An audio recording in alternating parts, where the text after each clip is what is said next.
অবশেষে সকল গুঞ্জনের অবসান।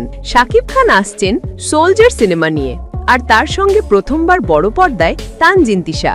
অনেক দিন ধরেই আলোচনায় ছিল তানজিন তিশা কি বড় পর্দায় আসছেন। সোলজার সিনেমা কি তার ডেবিউ হতে চলেছে? অবশেষে পরিচালক সাকিব ফাহাদ জানিয়ে দিলেন, হ্যাঁ, সব গুঞ্জন সত্যি। 5 অক্টোবর থেকে ঢাকায় শুরু হয়েছে শুটিং, আর এই সিনেমার মাধ্যমেই ছোট পর্দার জনপ্রিয় অভিনেত্রী তানজিন তিশা পা রাখতে যাচ্ছেন রূপালী পর্দায়। শুধু তানজিন তিশা না, এই সিনেমায় শাকিব খানের সঙ্গে রয়েছেন বিশ্বসুন্দরী খ্যাত জন্নাতুল ফেরদৌস ঐশী। আদম সিনেমার পর এবার আরও বড় বাজেটের ছবিতে দেখা যাবে তাকে।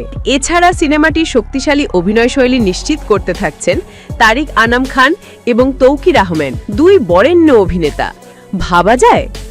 পরিচালক সাকিব ফাহাদ জানিয়েছেন, গল্পের প্রয়োজনে প্রতিটি চরিত্র বেছে নেওয়া হয়েছে।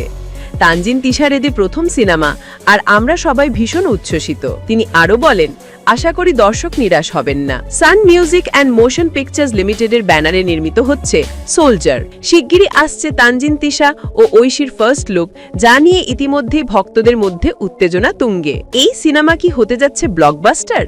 তানজিন তিশা কি মাতিয়ে দেবেন বড় পর্দা? আপনার মতামত জানান কমেন্টে।